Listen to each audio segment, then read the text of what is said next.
Hello, everyone. Welcome to another episode of Yakking Live. Our guest today is Jared Smith, and Jared has been sometimes accused of being a daredevil or an adrenaline junkie by his peers. Yep. Uh, and he is a big-time whitewater kayaking dude.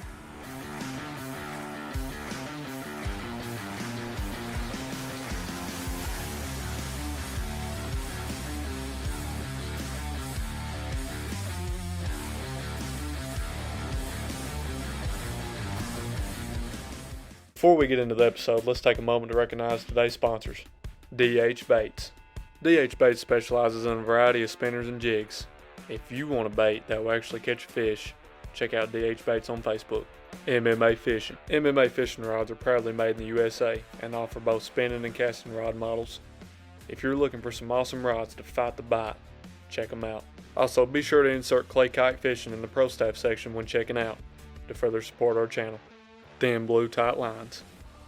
Thin Blue Tight Lines is a fishing apparel brand dedicated to law enforcement. They have some really cool gear, and most importantly, they support America and first responders. Be sure to check them out. Last but not least, Going North Headed South Wholesale. Going North Headed South is located in Corbin, Kentucky, and they are known for giving the best deals this side of the Mississippi. If you're looking to buy something, don't pay retail. Going North Headed South has you covered. You can check out our sponsors by clicking their links in the description of this episode. Again, we would like to thank each of them for making this episode possible. That being said, let's get back to it. So, Jared, go ahead and tell us about yourself and some of the awesome things you do in a kayak. I wouldn't say awesome, but as far as like local kayaker, I'm all right. I've ran a few rapids and stuff. We're been kayaking now, I guess, for about 15 years. Oh, wait, since 2015. I wish 15 years. Wish I'd started that young. We kind of go all over because whitewater kayaking is not something you can do really local in Clay County. There's no whitewater. Right. So, but everywhere we go is about 2 hours away. So we go Tennessee a lot, North Carolina, West Virginia, edge of Georgia, and Virginia. That's awesome. Cool. So, like, we see in your video there, you got a bunch of different kayaks. How many kayaks do you actually got? I've got about 9 total. In the picture, I got a variety of some of them you can see here. Basically with kayaking, with you guys fishing, yeah, there's a couple of different styles of the same boat, but they all ultimately do the same thing. Right. But whitewater kayaking is completely different. You can run the river in all these boats, but they just about do entirely everything different. Biggest thing that I've always heard them considered or sort of like is cars. Right. So you got 4-wheel drive trucks, you've got Ferraris, then you got your plane car, and then maybe like some Mustangs and stuff where like that. Just sort of like you got your really high end sports cars, then you got some that does a little bit less but still perform really good, and then you got some that just go through anything, just like Right. 4-wheel drive. Yeah. So what kind of kayaks do you have back there? Do you want to give us a little overview of what kind of equipment you got? And Yeah, I'll kind of give you a rundown. Let me move this out of the way. I'll bring them. I'm a big fan of red, so I can don't tell I like the red one. yeah, red one looks cool. All right, so this is ultimately my favorite style of kayak. Right here, you pull it back, you get the whole thing. So this is what typically you would call a full slice. By full slice, and this is why on my, let me pull it over just a little bit. Sorry about that. That's So we talk about whitewater kayak, and this is a full slice. Slicey on the bow, slicey on the stern. If you've seen any of my videos when I'm doing cartwheels, bow stall, stern squirts, stuff like that, this is the boat that's probably doing it. This is the Dagger Supernova, came out last year. Right now, it's probably the hottest boat on the market. Just really hard to get. That's awesome. Dagger don't release a ton of boats every year, and this one right here is really sought after right now. So, this one, you can run some big stuff in it, but class 1 to class 3 is where this would shine the most, because I'll use this on rivers that is kind of easy to do in, like this Big Green Waukestas or this OG, something you don't want to take a creek boat in. I would take this boat just to spice something up that typically is kind of lame to do. Right. This Cool is boat. a Cool looking boat. considered more of an old school design, but it's a new school boat. And then this boat right here is probably one of the most popular boats out there too. This is the Jackson Antics. Uh, so as you'll notice, this is slicey on the stern, but the bow's got all kinds of volume.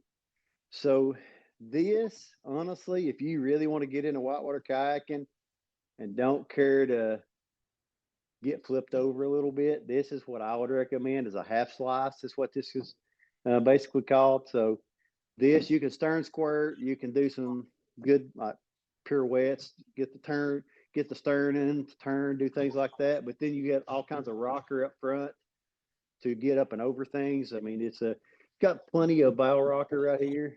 Basically, bow rocker is where the bottom shoots up. So when you hit a water, hit something, it goes up instead of just goes through it. Right. But this is a very, very good design. That's crazy, the difference in holes, like the kayaks we use and then the kayaks. That's crazy how the holes let's put that up there. Yeah. So as you guys typically have, is a catamaran style mostly. Yeah. So you'd have a skeg or something down the middle to keep the boat straight. To keep these boats straight is all basically your balance and a paddle. If you don't paddle this boat, you're going to spin around. There is nothing at all other than these edges. If you get it over on edge, it will cut like a knife then. But other than that, no, it's just flat. So this boat does not track straight unless you make it track straight. That is wild. Yeah. So it's a wild design. This boat's about 8.5 feet. This Jackson and the Waka Steez, it's also a half slice. It is in that same category of boat, but it's a lot bigger volume. That's kind of how boats go too, is by volume. So the bigger you are, the more volume you need, and so that goes into kind of like the weight class and stuff like that for boats. Right. Now this is probably what you see the most of. This is river runner or creek boat. This is ultimately a creek boat. This is the Waka OG. It's probably my favorite creek boat that I've ever owned. As you can see, ton of volume right here in the bow, ton of volume up here in the stern. This thing is basically the shit runner. No matter what you're going to run, this boat right here will do it. This is what I've run the Russell Fork in, class 5 stuff. Class 5, well, they call some things class 6. Class 6 basically is not runnable until it gets ran, and then it becomes class 5. But the big stuff that'll hurt you, kill you, this is the kind of boat that you want to be in, because it'll take care of you. Heck yeah. That's awesome. What's that little yellow one right there? So this is a play boat. So it is sort of like a full slice, how those boats are. That's also a full slice. This boat right here, if you've seen people throwing loops, tricks, this is primarily the biggest thing for this is surfing in a hole or a wave. You'll see Dane Jackson throwing loops, do crazy stuff in this boat right here. This is when they have like the championships of freestyle. This is a freestyle kayak. Is what this is primarily done for. It just surfs really good. Class 1 through 3 is what I would recommend. Anything bigger than that, you better be good if you get on the river with this boat. Right. That there, if Nate was here, he'd be like, let's put that on my wish list. Yeah. Nate will get hurt in that. I mean, he don't need none of this stuff. Speaking of Nate, it's kind of a sad time that he's not with us today, but I guess you could say that.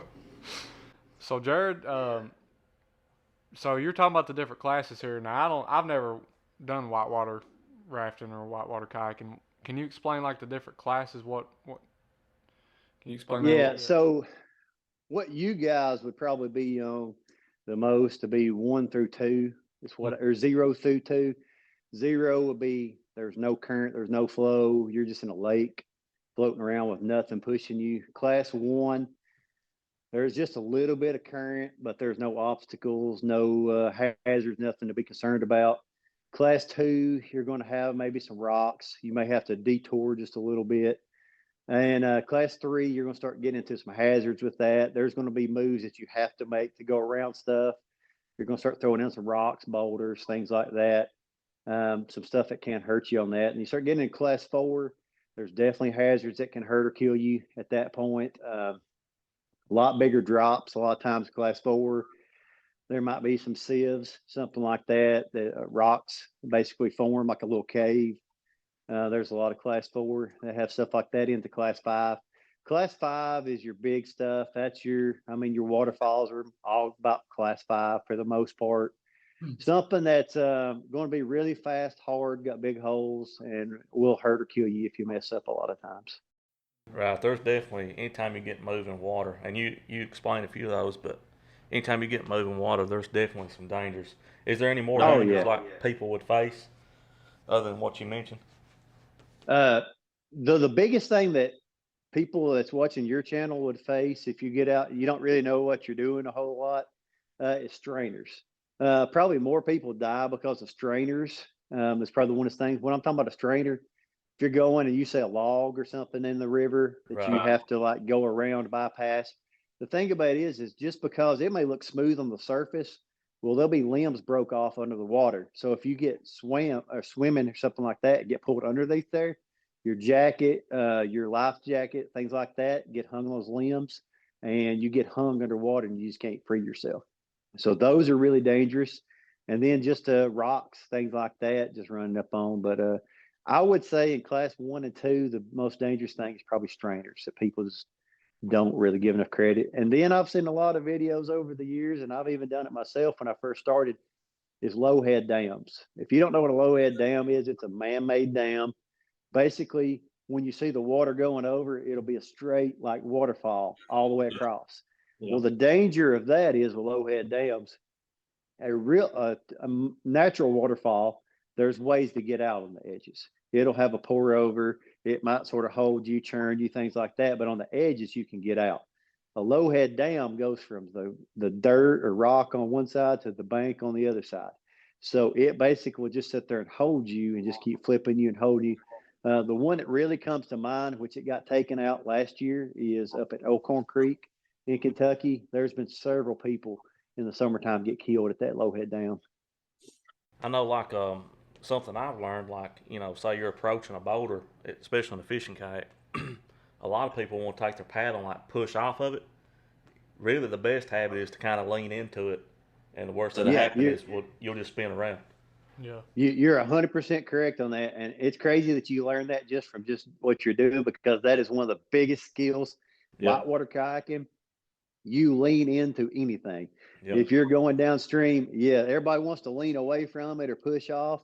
If you will lean into it, get your boat up on some edge, the water will hit under your leg or hit the bottom of the boat, and it'll keep you from getting flipped over.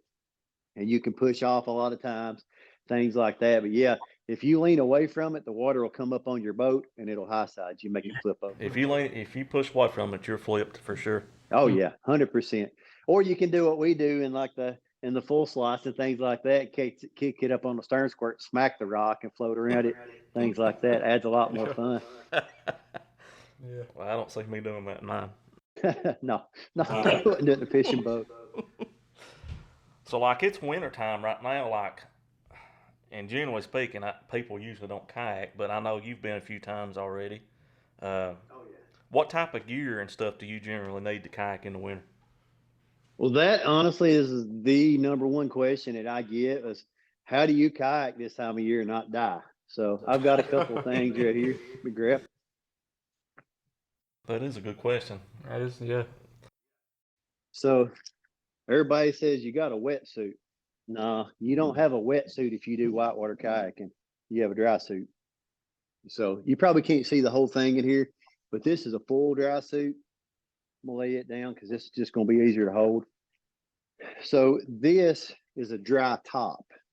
It basically will cover down to the spray skirts that we wear to keep the water out of your boat. So cool. Just like the dry suit, the dry top on the wrist, it has these rubber gaskets that you can see right here. So they're stretchy.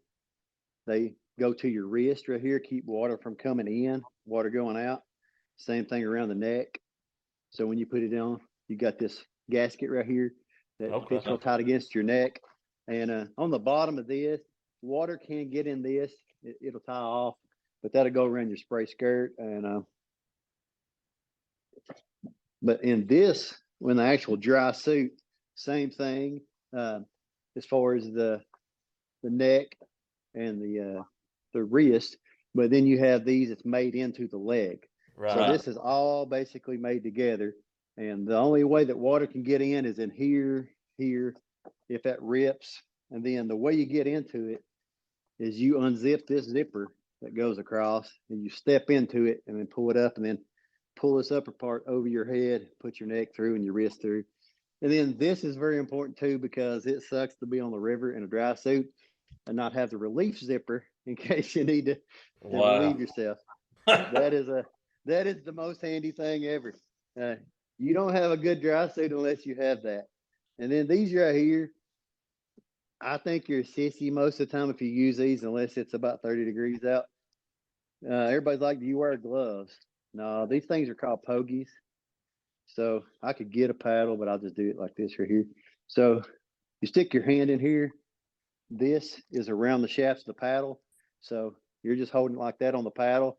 And these are neoprene, and they keep your hands extremely toasty.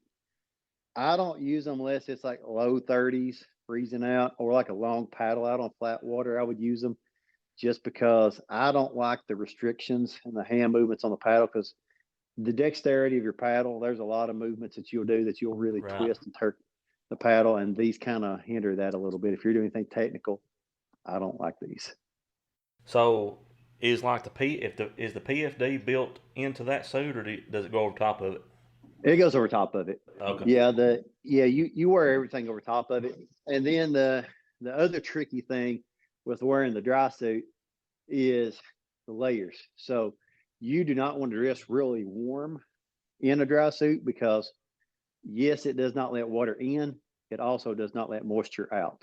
Right. It does not wick anything out of the suit. So what you got to do is wear some, like I'll usually use wool or fleece, a thin layer up on top, and then something thicker on my legs. As long as you're just like semi comfortable standing around, you can be okay. If it's going to be something that you're going to do a lot of paddling that day, you want to wear something that you're not comfortable in, really just standing around, because when you start building up that moisture and that heat, it's going to get cold when you cool off. So I try to get where I kind of comfortable, but not real comfortable till I actually get on the water. That is super cool. I never would have thought of that, honestly. I know what kind of It's tricky. with I kind of know by the temperature, like what I'm going to wear. Cotton is the one thing you never wear, because once a cotton shirt gets wet, you're just miserable. It doesn't matter if you're sweating or not. It's just wet, bushy nastiness in there.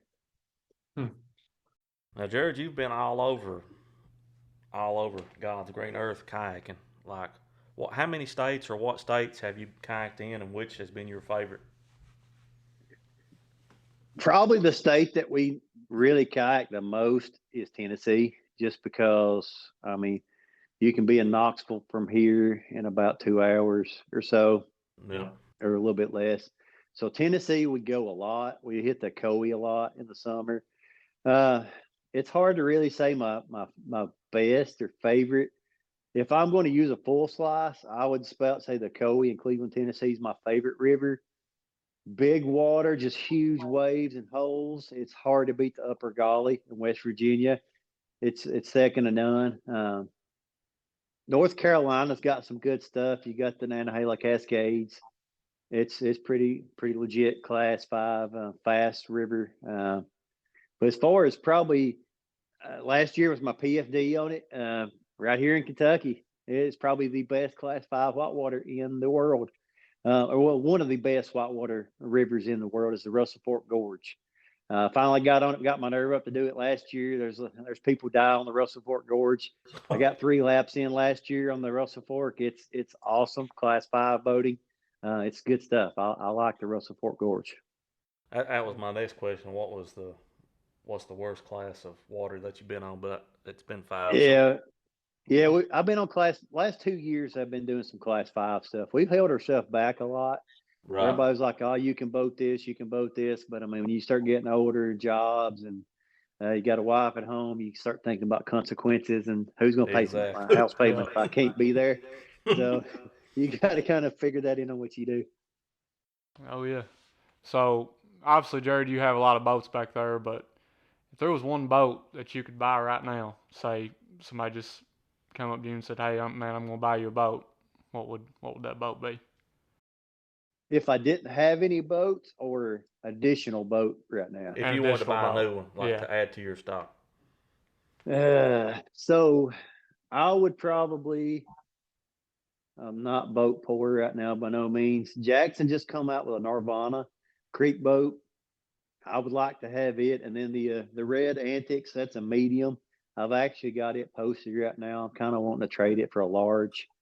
It the large is more like the Waka Steez, the big green boat. Because really on anything easy, I'm using a full slice because I like to play more. And Right. then I start getting on big stuff. I'd rather have just a little bit bigger boat. But right now, I guess probably that Jackson Nirvana will be the boat. It just came out last year. It's probably the boat I would like to have, but I have no plans of buying it. I love my Waka OG, the blue boat. It will be replacing it, and right now I don't need that. Right. Jack, I'm a bona fide guy, but Jackson just come out with that Kusa X, Yep. and that's a sweet boat. We got to see it at the At the Knoxville expo. Expo. Yeah, Yeah. it was a sweet boat. What kind of boat would you recommend for people getting into whitewater kayaking for their first boat? Depends on your learning curve. If you're a younger person and you don't care to have some hiccups along the way, take a few swims and things, I would recommend any type of a half slice. You'll learn more. If you get in a creek boat, it'll make you lazy. Basically, it'll take care of you. The big boats will, but you hit waves and holes. You can have bad posture. I mean, really, with kayaking, you want to stay neutral like this right here. Mm-hmm. A lot of times you'll see people in creek boats, they'll be leaning back like this on waves. If you do that on one of those slicey boats, you'll get flipped backwards. So in a creek boat, it'll teach you poor tactics and paddling skills because you can do a whole lot of stuff because it's a big boat versus like the full slice and things like that. You have to you have to be fluid and your upper body has to disconnect. And just Right. move, let the bottom of your boat move around. So I would, if you're going to be boating a lot, I would say a half slice, a larger half slice. And if you just kind of want to get in and don't want to take a rough learning curve, I recommend a creek boat and then maybe get something else. That's what I started in, was a creek boat. We were kind of self-taught. Me and my brother got into it initially, and we learned off YouTube. Basically, everything that I have done, I've learned off YouTube. Hey, YouTube's where it's at. That's how Brendan's learned to fish. Yeah. Okay. Okay. Okay. Some swaggy B. I would say that's where Jared learned to eat, but he probably where you learned to fix hotcakes at for yourself instead of having to go to McDonald's and buy them. Exactly. If we're talking about beginner paddlers, is there like a body of water that would be more suited for beginners? Yes, I'm glad you brought that up because we've actually talked about this a little bit. So I would say below Como Falls in the summertime, not the wintertime. In the summertime, it's pretty easy. I've took people down Elkhorn Creek in Kentucky, up in Frankfort. It's class 2. The whole thing is, and I've took people down in wreck boats on it. There's several people paddle it in wreck boats. That's pretty easy to start out on. Me and my brother did Below Como Falls one year. The first year we did any kind of white water, it was we just went in for it, and it was we swam a lot, or I swam a lot. I had a bad day that day. I had a great day. I had a lot of fun, but I did swim a few times on that. The boat I had, it was horrible. So Like we've watched like a ton of your content, and you do all kinds of like cool little tricks and stuff. Like, what's the hardest trick? What's the hardest trick that you've learned to do, as far as in a whitewater kayak? well, a lot of the tricks aren't so much the difficulty of doing them, it's the making yourself the commitment level. Because just last weekend I was down Tellico River, and it's a baby falls. It's about a 20-foot waterfall. I'd say 20 foot. It's about 16 feet, I think. Everybody says it's 20 foot. It's about 16 feet. So I did a reverse freewheel first time I landed some of those. And that's basically you just go up to the lip of the waterfall and turn, and you're going over the waterfall backwards, and then you just flip the boat as you're going over. It's not the most difficult move to do, but it's a lot of mental to do. You just got to zone out what could Yeah. happen and just go for it. That was probably one of the harder moves that I've done. You would never catch me doing something like that. I can tell you No, that. I'd say probably not on that. I'm gonna take my perception out there and try that. Well, we'll go ahead and get you a bed in the hospital. Yeah. Well, So, are you going to Cumberland Falls any time Yeah, in the we're future? going. You guys and me, I'm taking you down this summer. We're going to go below Cumberland Falls. okay. We're going to get that Sounds one good in. to me. Well, let me get my wheel in order. We'll do Yeah. it. No, man, you can swim everything on Cumberland Falls, be fine. The wintertime, when the lake level goes down, the last three rapids are pretty big, but in the summertime they're underwater, so it's pretty easy. What about the Narrows in Oneida? Man, that's everybody talks about that being big. They've not seen big, man. The Narrows is. I mean, I'd Yeah. take anything down the Narrows. People say that's big, but no. What you got against the Narrows? What you got against the Class Narrows, one, Jared? class two. It's not whitewater. It's a little bit of whitewater. It's not real whitewater. Yeah. So, if somebody was going to get started, is there, like we mentioned, boats and stuff like that? Is there like certain paddles or certain other gear that they need? Well, if you're going to whitewater kayak, I know recreational kayaking. A lot of people's like, oh, I'm not wearing a PFD, a life jacket. So you definitely have to wear. I mean, you don't have to, but you need to. If you go to Yeah. anywhere out of state, you'll get fined for not wearing a life jacket. So if you're getting a whitewater kayaking, I've got a couple things laying around here. So you need a life jacket. Everybody knows what a life jacket is. You got to have that. Yeah. You have to wear a helmet.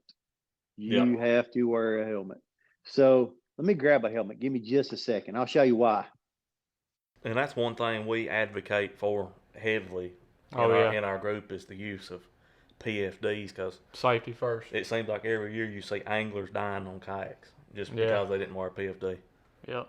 Even if you think you can swim, like I know, when we first started kayaking, Yeah. I was like, oh man, I can swim. If I fall off, I'll be fine. I mean, I have fell off. If y'all probably seen the video, but that was one time I was glad I had a life jacket on when I actually fell off when it actually happened.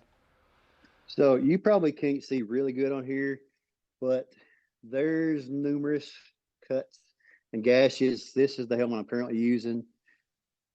Those hit this helmet, you feel it. Your neck will feel it a lot of times. If you hit the right in a moving body of water, this will kill you not wearing one of these. Hit your head underwater. Yeah. You're upside down. You can't get out of the boat. You'll drown and die. And I mean, Yeah. I'll be honest with you. I'm not kayaking with anybody that's not got a helmet, not got a life jacket. And those are the two biggest things. I mean, if we were going out to the lake, no, I'm not going. Don't have to wear a helmet. Life jacket. I'm not boating with anybody not wearing a life jacket. Just That's same here. Yeah. it ain't worth it. This is what everybody say a spray skirt. I take it that's common knowledge. This is a spray skirt. So you step into this area right here. It pulls up to your waist right here. This part right here goes around the boat. This one's a rubber seal. They make a bungee one. This is a rubber seal. It's called a ran skirt. So you would just pull it around the cockpit rim. I'll show you how the cockpit rims are different on these boats versus like a recreational boat. So you can kind of see this big lip right here. Yeah. That'll fit inside that, and that seals the water, or most of the water from coming into the boat anyway. And Gotcha. definitely makes things better. Yeah. If you was on some class 1, 2, something like that, not saying 1, 2. If you was on some class 1 stuff, you could get away with not wearing a spray skirt. You possibly could on class 2. If you was just demoing a boat or trying something out, you're going to get wet. Mm-hmm. You're going to get a lot of water in the boat. Well, that is super cool, dude. Now, Jared, we've been talking like all kinds of like just crazy stuff about whitewater kayaking. Is there like any cool stories or things that you've done that's pretty wild, other than what we talked about? Well, we were briefly talking there earlier, talking about the Lowhead dams. The reason why I know it well, I didn't die naturally because I'm still here, but I felt like I was going to once. Back when we first started, me and my brother were going to go over the Lowhead Dam behind the county garage on Goose Creek. So the water was literally almost level with the top of the dam. And I was trying to think what brand it was. It was just one of those Dick's Sporting Goods boats, just a recreational boat. So I didn't have a full spray skirt like what we have for these. It just came up on the front of the deck, didn't go around my waist, but just come over my legs, Yeah. kind of get water off. So I'll go over the dam, bust through. All the water just comes up over, and the spray skirt like holds the water, but it's like down on my legs. So I stop for paddling for just a second and flip the water off. Well, what I don't realize is I get sucked backwards about 5 or 6 feet into the dam. So I'm paddling as hard as I can possibly paddle. And I know that I'm not coming out of it because I'm not going forward at all. I'm just staying where I'm at. So my brother's on the bank recording all this. And he's like laughing and stuff. And I'm like, no, I'm about to die right here. No helmet on. I have a life jacket on. I mean, I might have had a helmet on after I think about it. I might have had a helmet on. So I did the only thing that I knew to do, which was also extremely dangerous. I turned over intentionally to get out of the boat. And luckily, it's only probably about 5 or 6 feet deep there. So it took me down and hit me on the bottom a few times. And I kept kicking off the bottom and I swam out. I was able to grab my boat, paddle. I don't know where it's at. It's those cheap metal Dick's Sporting Good paddles. It's long gone. It's, I'm sure, rusted and gone somewhere. But I've had some great stories and tales, but that's something that a lot of people could relate to. And that's when I talk about Lowhead dams being dangerous, they're extremely dangerous because I had no idea what I was getting myself into and how dangerous it was. And luckily, it was not a big one. If it had been higher and more volume, it would have killed me. I'd have been dead. I actually, first time kayaking that stretch of river right there, I actually about went over that because you really can't see it until you get almost right up on it, and then it just drops down. Oh, we've been over it. Every time that we went, we would go over it, but you kind of went over and dropped off. It was at flood levels the time that we did it. We had no business being out there in the boats that we were in. Had no idea what we were doing. It was pretty dangerous. Live and we learn. Yeah, that's something too. Like if you're going kayak a river, you need to check the CFMs and stuff before you go. Yeah. Yep. Jared, is there actually an app to find that? Since you mentioned that right there, the biggest thing that I learned at the time that had no idea, American Whitewater. You can go to American Whitewater in any river basically in the world. They have the flow. A lot of the rivers will tell you step by step, like how to go down, like the name of the rapids, things like that.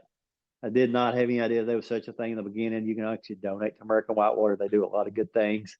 Right. Access points on the river, different things like that. But yeah, it'll show the flow ratings and stuff. It's a good website to look at. Jared, is there like anywhere like if people wants to view like your content, like where would they go to do that at? Well, I've got a YouTube account that I've posted. It's just my name, Jared Smith.